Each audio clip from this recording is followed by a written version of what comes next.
জীবনের কিছু গুরুত্বপূর্ণ তথ্য। তাই তো অর্জুনের ছিল 4 স্ত্রী, দ্রৌপদী, উলুপি, চিত্রকোনা ও সুভদ্রা। আর অর্জুনের ছিল 4 পুত্র, সুতপ্রীতি, ইরাবান, গোপুরবাহন ও অভিমন্যু। তাই এই মহাভারতে অর্জুন পুত্র উলুপির বিশেষ চরিত্র না থাকলেও উলুপির পুত্র রাবণের ছিল সেই কুরুক্ষেত্রের যুদ্ধে মায়াবীর যোদ্ধার রূপে উল্লেখিত। তাই মহামান্য সদস্য মন্ডলী, এই মালাখানের মধ্যে আপনাদের দেখাবো কিভাবে পাণ্ডবরা অর্জুনের বনবাস হয়েছিল, কেমন করে নাগরাজ কন্যার উপর সাথে প্রেমে পড়ছিলেন, কেমন করে তার পুত্রী রাবণের সাথে দেখা হয়েছিল ও কার হস্তে নিধন হয়েছিল। পাণ্ডব পুত্র সে অর্জুনের পুত্র মায়াবীর যোদ্ধা ইরাবান।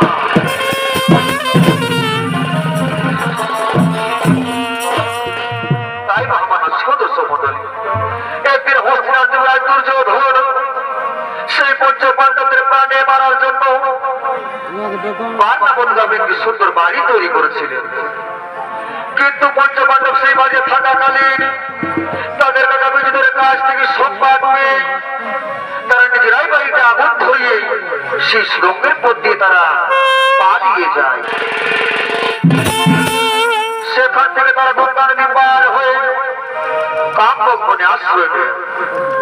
সেখানে ভীম হিড়িম্ব নামক রাক্ষসকে বধ করে হিড়িম্ব নামক রাক্ষসকে বিবাহ করে।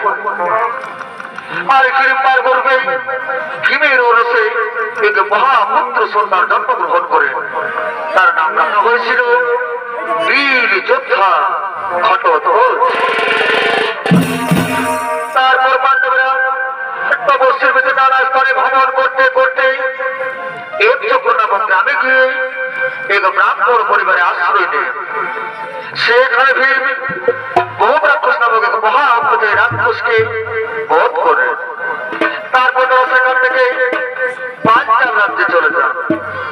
সেখানে প্রতিবিম্বের মাঝ থেকে লক্ষ্য ভেদ করে অর্জুন দ্রৌপদীকে বিবাহ করে।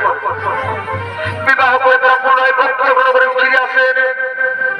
এক যখন এসে অর্জুন তার মাকে বলেন, মা গো মা, দেখো মা দেখো, আজ আমি একটা কি সুন্দর জিনিস এনেছি।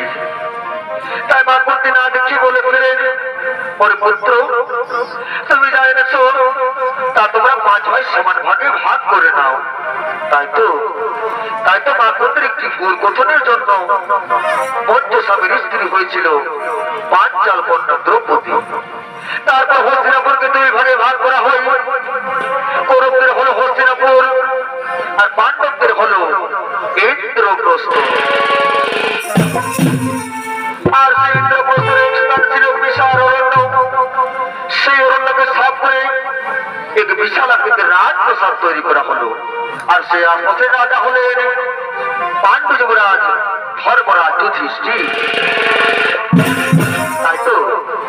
তাই তো পঞ্চ পাণ্ডব তিনি মনে মনে চিন্তিত হয়ে পড়লেন।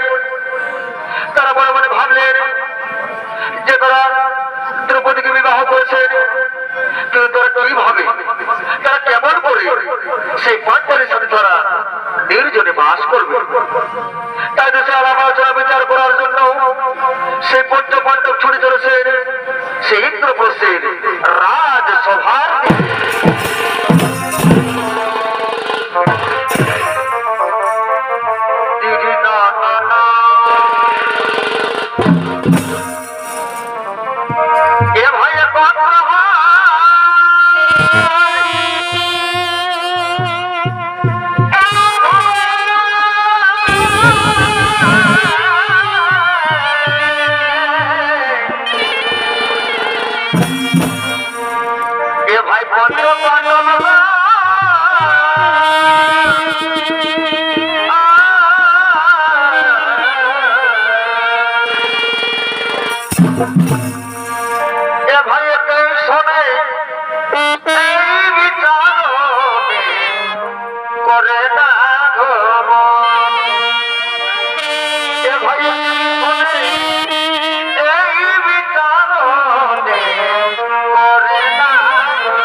শোনো ভাই, শোনো ভাই, শোনো, শোনো ভাই, ভীম অর্জুন পরিষদে আমি যে কয়েকদিন ধরে কি বিষয়ে চিন্তিত হয়েছি ভাই, আমি যে কি বিষয়ে কয়েকদিন ধরে চিন্তিত হয়ে আছি। কি দাদা, কি কথা বলছো দাদা? আমাদের খুলে বলো দাদা, আমাদের খুলে বলো।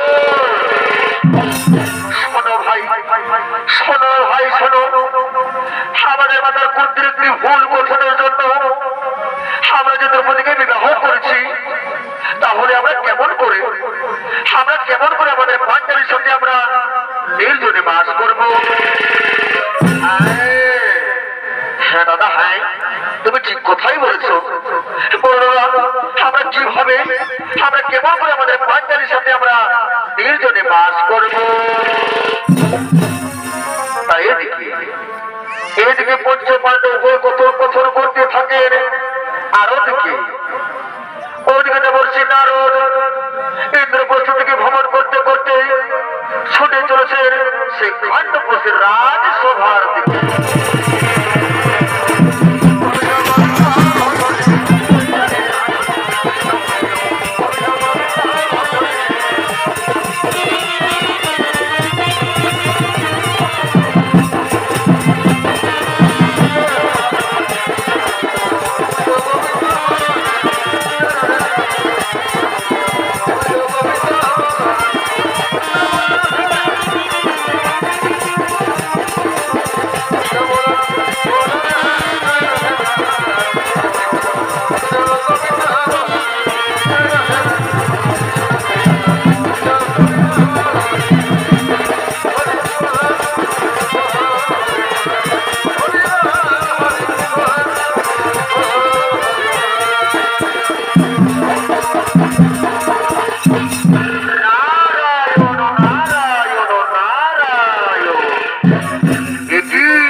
কেন তোমাদের চিন্তিত?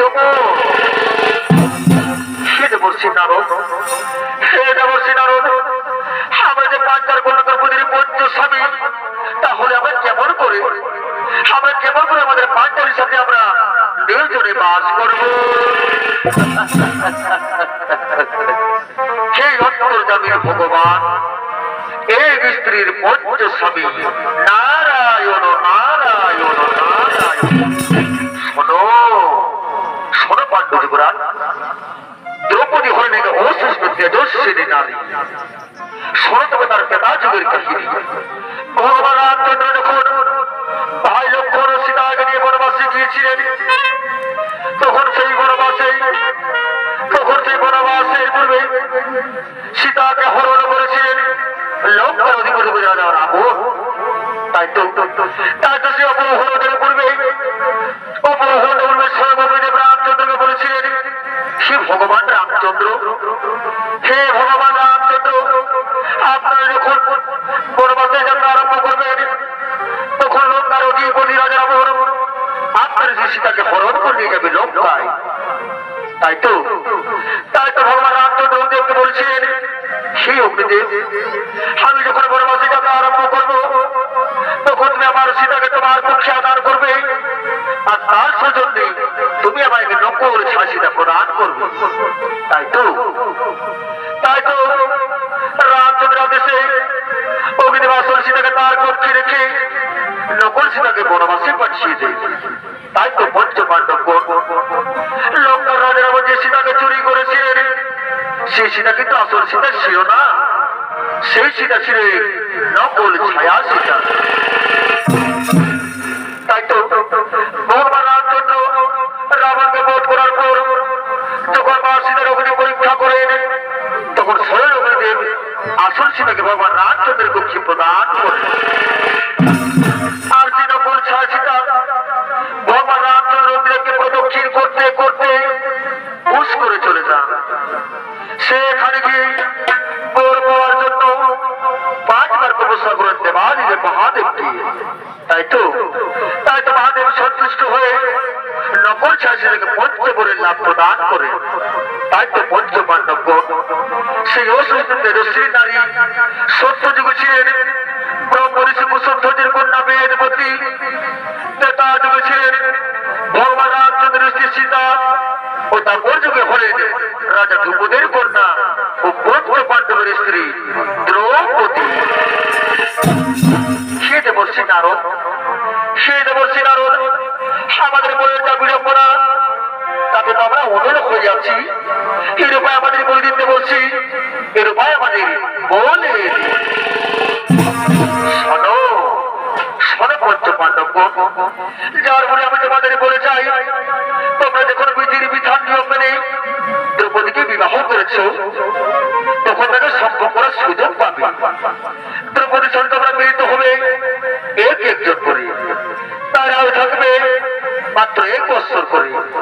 এক ভাই নির্জনে থাকার সময় অন্য ভাই সে কক্ষে যেতে পারবে না। আর যদি তা হয়ে থাকে তাহলে সেই ভাইকে 12 বছরের জন্য বনবাসে যেতে হবে।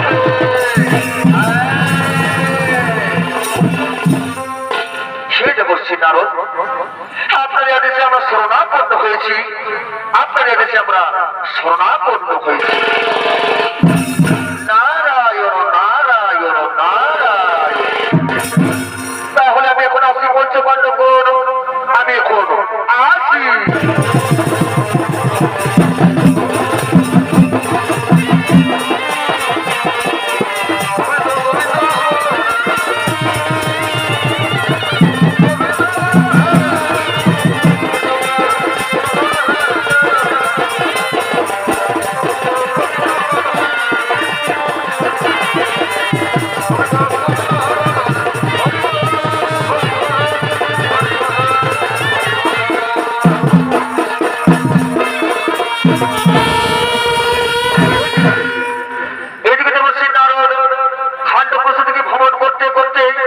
ছুটে গেলেন সেই ব্রহ্মলোকের দিকে।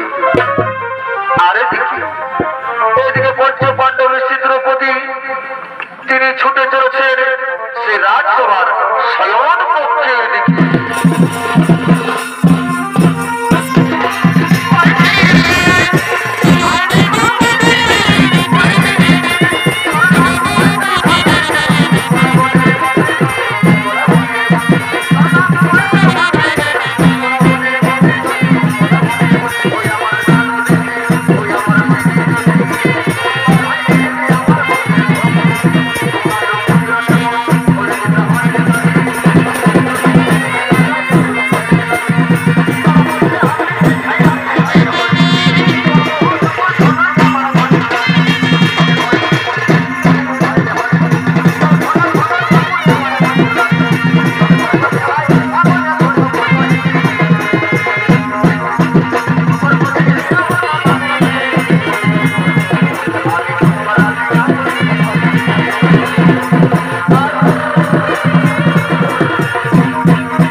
বলছি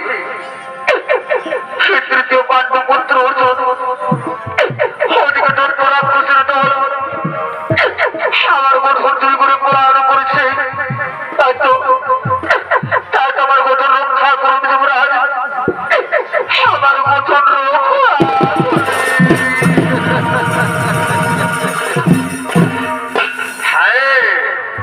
হে ব্রাহ্মণ, তুমি কোনো চিন্তা করো না, তুমি এবার তোমার কিছু করো খবর, আমি এক্ষুনি তোমার গঠন ফিরিয়ে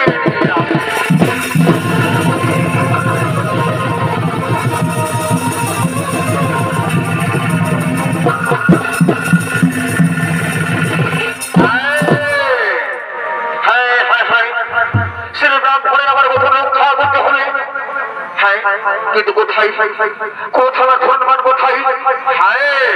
মনে পড়েছে আমার ধন্যবাদ সেই স্বর্ণমুখী রাখা আছে। যাই আমি আমার ধন্যবাদ আমি নিয়ে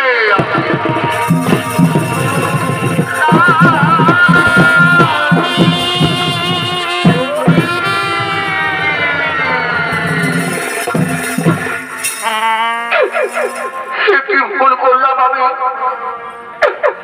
যদি বলছি নাদের বাদ করতে পারলাম না। আমি কি করবো? আমি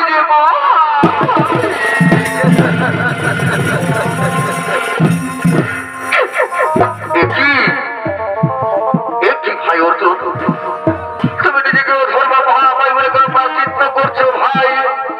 তুমি কেন নিজেকে মহাধর্ম পাপি বলে প্রাচিত্য করছো? দাদা, আমি যে ব্রাহ্মণের গঠন রক্ষার জন্য আমি যদি বলছি নাদের সত্য রাখতে পারলাম না দাদা, আমি জোর করবো আমি যে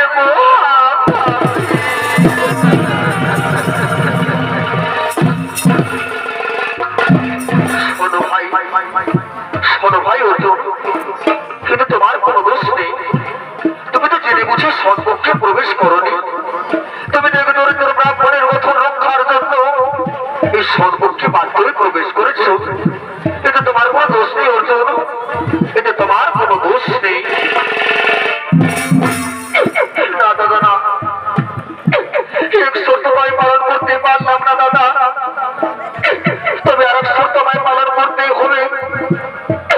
তোমাদের ছেড়ে আমায় দেশ ত্যাগে হবে দাদা। এই সত্য ভক্তির অপরাধে হবে আমার 12 বছরের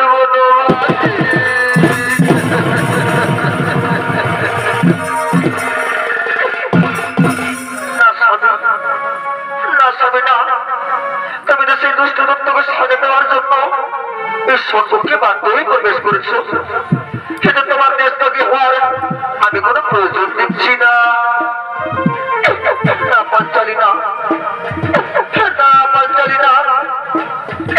কোন ছাড়া বা মিথ্যার আশ্রয়কে নিয়ে সত্য পালনের বিরোধ হওয়া হলো অধর্মের কর্ম। তাই তো আমি আর অধর্ম করতে চাই না। তোমাদের ছেড়ে চলে যেতে হবে আমায় 12 বছর।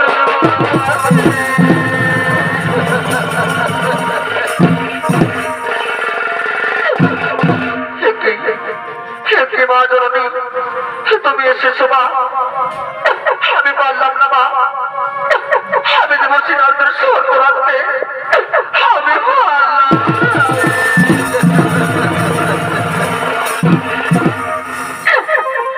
পুত্র অর্জুন, এতে আমি কি বলবো পুত্র? আপনাদের সফল করতে আপনাদের সত্য বন্ধু হয়ে আছি পুত্র, আপনাদের সত্য বন্ধু হয়ে আছি।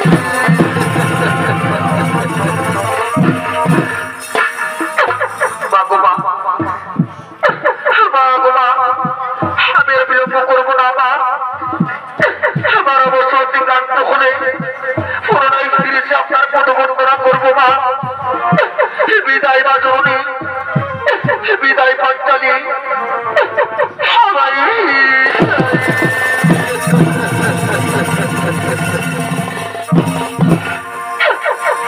আপন করে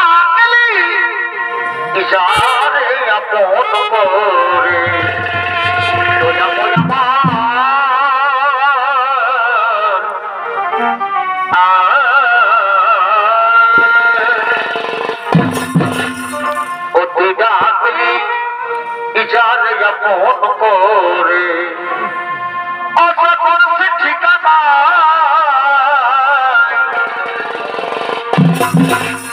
এই মনের মানুষ কেঁদে চলে যায় ওরে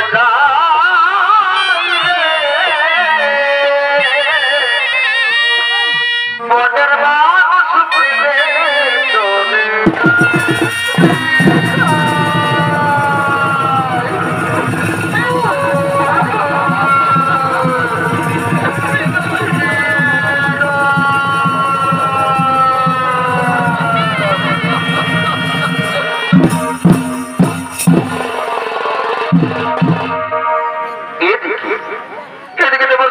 সত্য ভঙ্গের অপরাধে 12 বছরের বনবাস 16 জনের এদিকে বনবাসে কিছুকাল থাকার পর একদিন অর্জুন স্নান করার জন্য সেই গঙ্গানদীর দ্বারকার দিকে আগমন করছে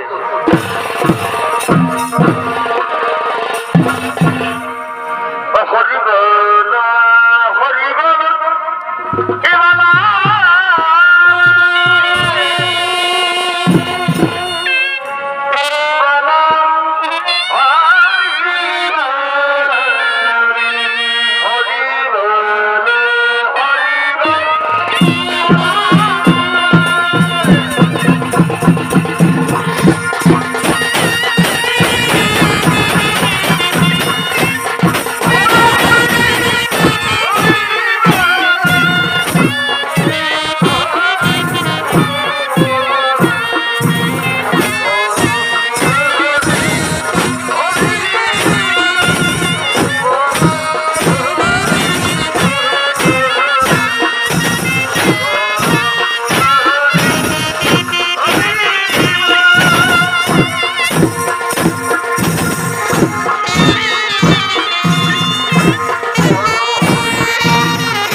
কিন্তু কে কে তুমি সুন্দরী আর কেন আমার হত্যা করার জন্য আমায় হরণ করেছ?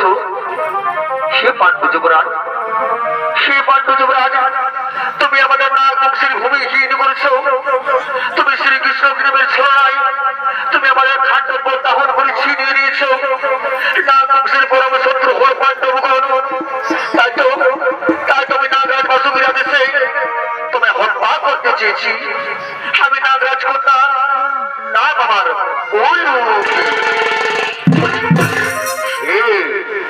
সেই নাম কন্যা উলুপি, তুমি আমায় ভুল ধারণা করছো।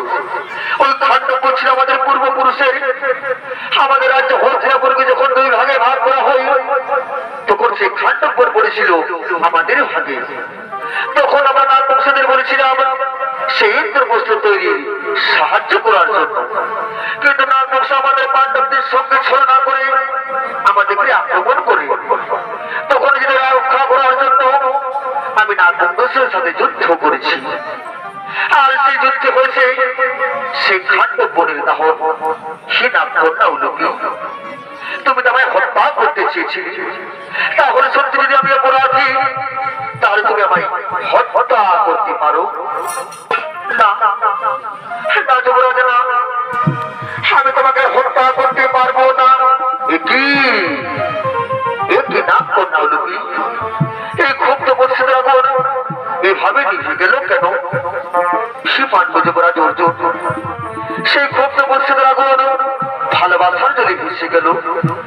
আমি যে তোমার প্রকৃত রূপ দেখি, আমি যে তোমায় ভালোবেসে ফেলেছি বন্ধু।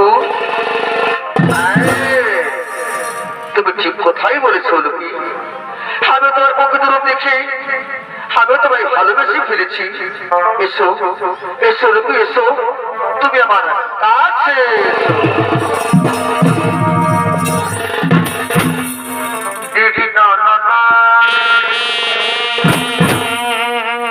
এই পরাজনা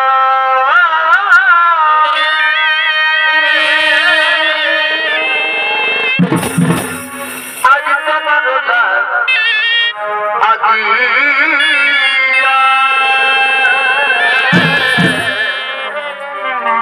এই সোনার জীবন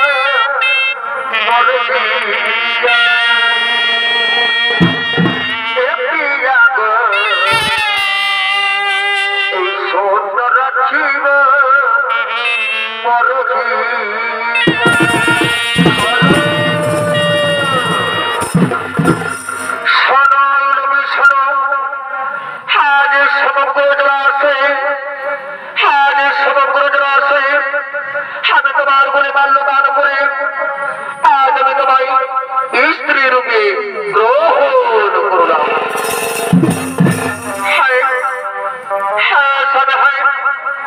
আজ আমি তোমার বলে বাল্যদান করে আজ আমি তোমায় স্বামী রূপে গ্রহণ করলাম।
সমগ্র পাতার লোকেই বাস করো। নাউলুপি না, তা হই না। এই রাবণের গঠন রক্ষার জন্য দেবর্ষী নাউদের সাপে আমি 12 বছর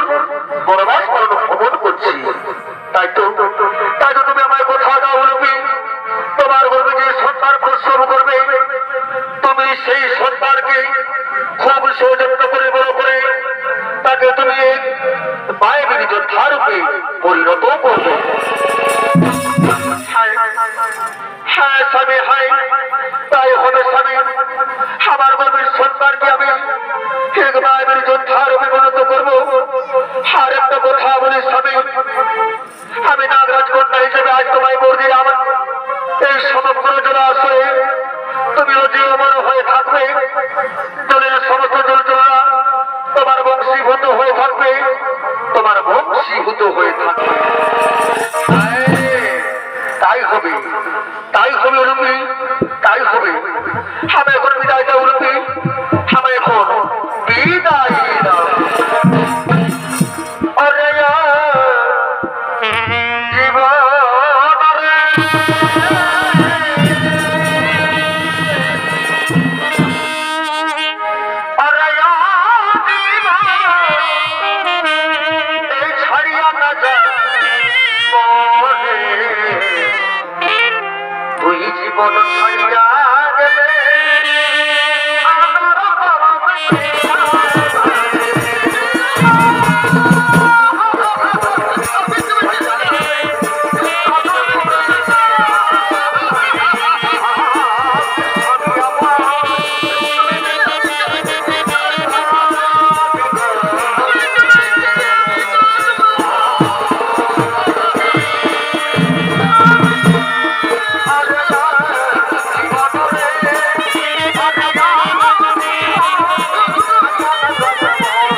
সেখানকার রাজকন্যা চিত্রাঙ্গদাকেও বিবাহ করলেন।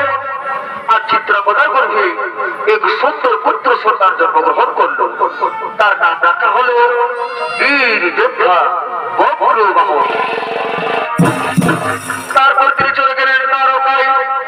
সেখানে গিয়ে শ্রীকৃষ্ণের ভগিনী সুভদ্রাকে হরণ করে বিবাহ করলেন। আর সুভদ্রার গর্ভে এক পুত্র সন্তানের জন্ম হলো। তার নাম রাখা হলো বীর যোদ্ধা অভিমন্যু। তাই তো মহামান্য ছোদর্শক মন্ডলী, এভাবে ভ্রমণ করতে করতে অর্জুনের 12টি বছর পূর্ণ হলো। তারপর তিনি ইন্দ্রপ্রস্থে ফিরে এলেন। এদিকে হস্তিনাপুরের গৌরব গৌরব তাদের পরিষদের জ্বালা মিটল না। তারা জোর করে পাণ্ডবদের খাদ্যপ্রস্তুর রাজপ্রসাদ ছিনিয়ে নিল।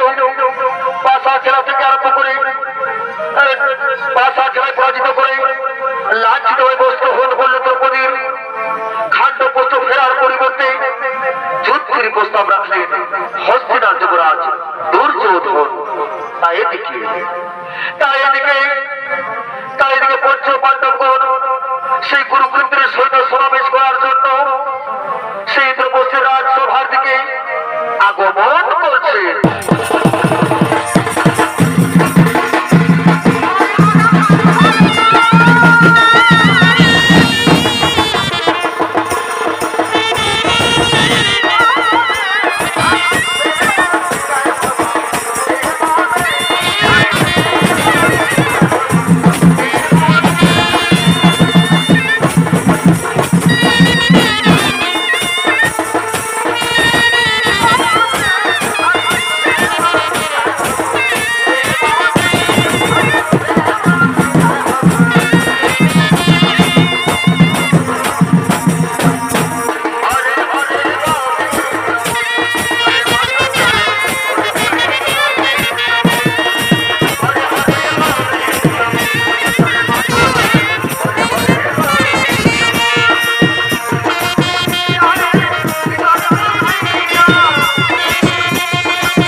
কোথায় বলেছো যে হলে করে আমাদের মাথা কাটে আরম্ভ করে লাঞ্ছিত হয়ে আমাদের পাঁচালির বস্তু হরণ করেছে।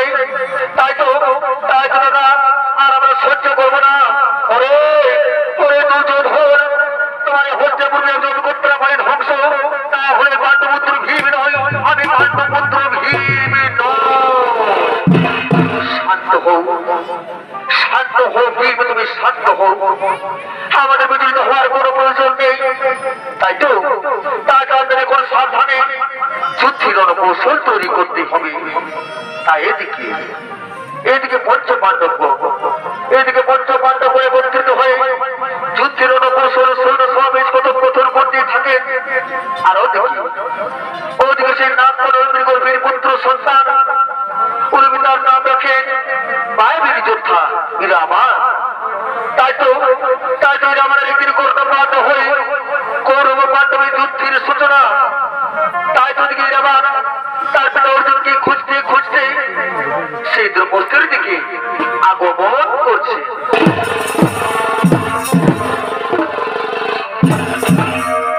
দিদি না না না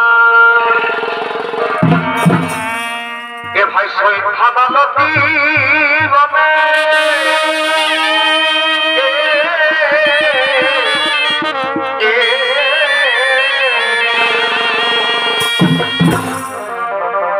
এ ভাই সৈন ভাবালতি গমে আর বাবা নাই কি এই বাজারে বড় কানে কানে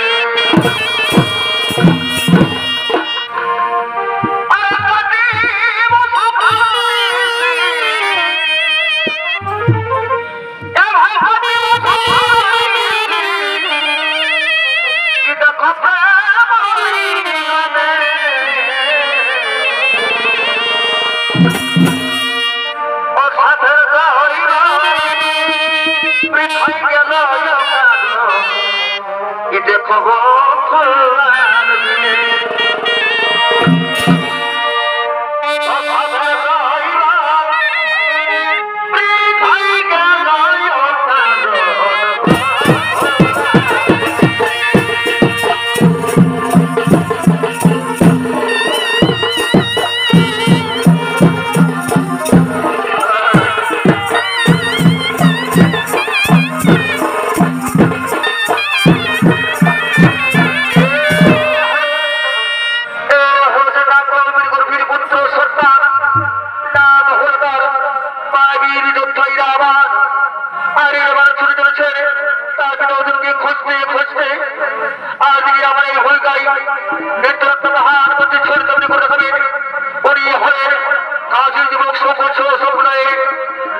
পরিচালক নৃত্যশিল্পী ডাক্তার শ্রী সরকার।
পিতা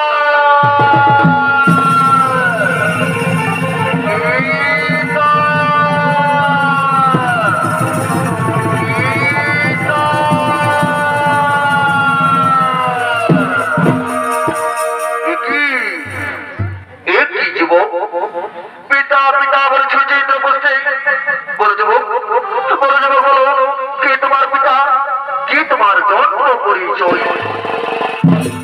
হে পিতা আপনি আমার পিতা আপনি আমার জন্মদাতা আপনি আমার জন্ম পরিচয় কি আমি তোমার পিতা হরিজব তোমার নাম কি বলো ওহে পিতা আমার বাবার নাম রেখেছে মায়াবীর যোদ্ধা ইরাবান ওরে ইরাবান তোমার মায়ের কি নাম বলতে পারো হ্যাঁ পিতা হ্যাঁ আমার মায়ের নাম হলো নাম কন্যা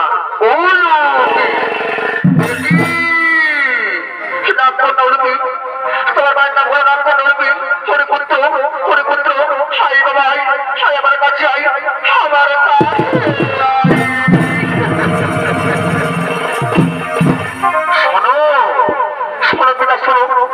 আমি শুনে যে হলসার পরবর্তী আমাদের খাদ্য পুজোর আসলে ছিনিয়ে নিয়েছে আমাদের দোষটা বস্তু হল করেছে তুমি না না আর সহ্য করবো না আর সহ্য করবো যে মন্দির অত্যাচার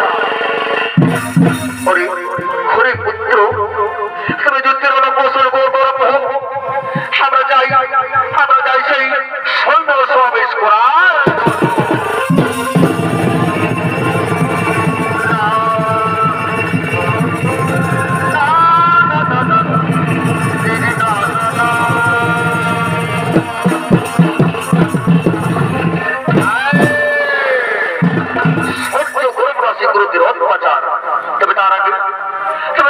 দর্শন করে ভগবান শ্রীকৃষ্ণ ঠাকুরের কোথায় মনের মোহর বাসুরতন শ্রীকৃষ্ণ ভগবান আমি আপনার চরণ ধরে নিয়ে এই কুরুক্ষেত্রের যুদ্ধে অংশ নেব প্রভু একটিবার আমায় দর্শন দিন প্রভু একটিবার আমায় দর্শন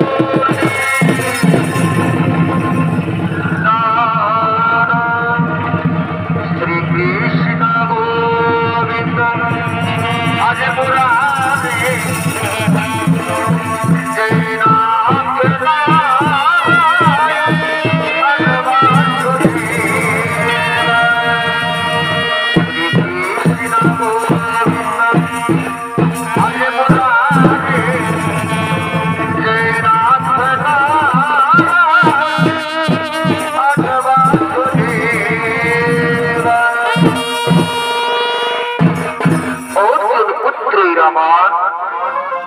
আমি তোমারটাকে সন্তুষ্ট হয়েছি পুত্র আমি তোমারটাকে সন্তুষ্ট হয়েছি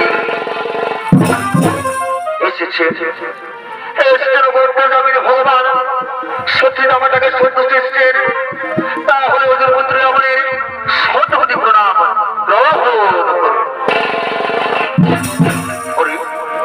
অর্জুন পুত্র রামান আজ তোমার কাছে যা বলে চাইবে আমি তোমাকে সেই বলেই করবো প্রদান ওকে ভগবান সত্যি আমাকে বলতে চান তাহলে কুরুক্ষেত্রের মহাযুদ্ধের জন্য আমার জিরখানা গর্ব প্রদান আমার প্রথম বলে চাই আমি কাপুরুষের মতো নই বীর যোদ্ধার মতো যুদ্ধ করে মৃত্যুবরণ করি আমার দ্বিতীয় বলে চাই এই কুরুক্ষেত্রে 18 দিনের যুদ্ধে আমি যেন 8ম দিন পর্যন্ত বীর যোদ্ধার মতো যুদ্ধ করতে পারি আর আমার তৃতীয় বলে চাই সেই কুরুক্ষেত্রের মহাযুদ্ধে যদি আমি মৃত্যুবরণ করি তাহলে আমার দেহকে যেন আগুনে দাহ করা হয় অর্জুন পুত্রই রামান আমি তোমার প্রথম দ্বিতীয় বর নাম প্রদান কিন্তু তোমার তৃতীয় বর প্রদান করতে আমি অক্ষম হয়েছি পুত্র আমি তোমার তৃতীয় বর প্রদান করতে আমি অক্ষম হয়েছি একই অত্যন্ত যাবে না ভগবান এবং যদি হয় তাহলে আমি 3টি বরেই করোর প্রদান শোনো শোনো অর্জুন পুত্র রামান, এই তাপর যুগে কথিত আছে যে যদি কোনো যোদ্ধা অবিবাহিত থাকে আর সেই যোদ্ধা যদি কোনো মহাযুদ্ধে মৃত্যুবরণ করে, তাহলে সেই যোদ্ধাকে আগুনে দাহ করা যাবে না, সেই যোদ্ধাকে মাটিতে কবর দেওয়া হবে। তবে শোনো অর্জুন পুত্র, তোমার এই মনস্কামনা পূরণ করার জন্য তোমাকে বিবাহ করতে হবে। হ্যাঁ, কি অন্তর্জামিন ভগবান, বীর যোদ্ধার মধ্যে যুদ্ধ করার জন্য যদি আমাকে বিবাহ করতে হয়, তাহলে আপনার বাক্যে আমি শরণাপন্ন হয়েছি প্রভু, আপনার বাক্যে আমি শরণাপন্ন হয়েছি। ওরে রামান, তাহলে তাহলে আমি তোমায় আমার দ্বিতীয় বর করলাম প্রদান, আমার দ্বিতীয় বর করলাম প্রদান।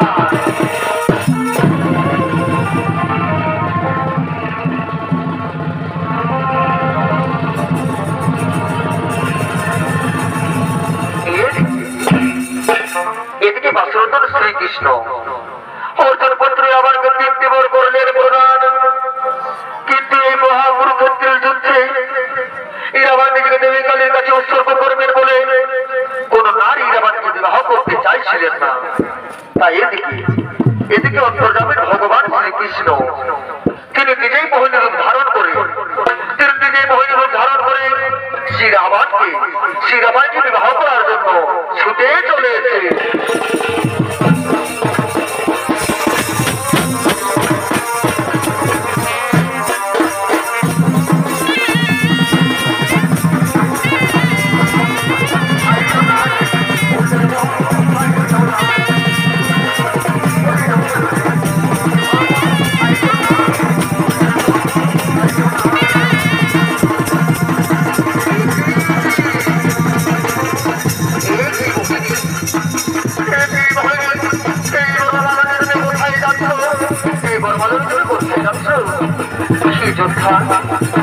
আমি প্রথম ভোট পেয়েছিলাম, আমার প্রথম ভোট পেয়েছিলাম, আমার ছোট যে আমার পক্ষে আমি যে মানুষকে দেখবো, আমি যে মানুষকে দেখবো তারপরে মানুষের করে রাখেন আমার স্বাধীনতা গ্রহণ করবো। তাই তো এই পক্ষে আমাদের সর্বদা আমি তোমাকে বলেছি, তাই তো তোমার বলে মানুষের করে আমি তোমায় স্বাধীনতা গ্রহণ করবো। আমি তোমায় স্বাধীনতা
যুদ্ধ করো।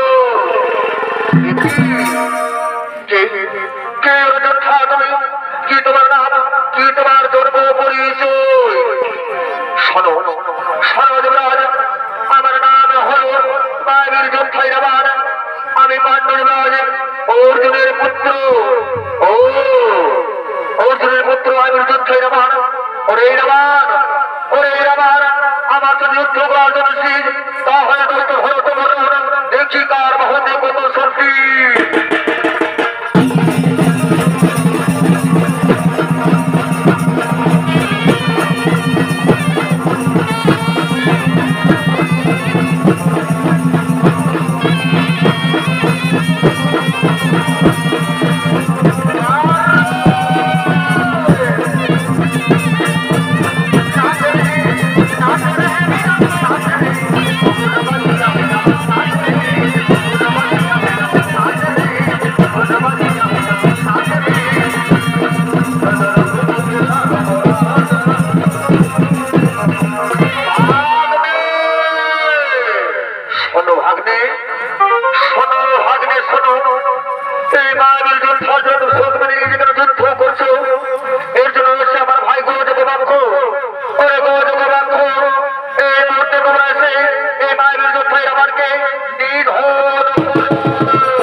শোনো ভাগ্নে, শোনো শোনো ভাগ্নে, চিন্তার নাই তো কোনো কারণ।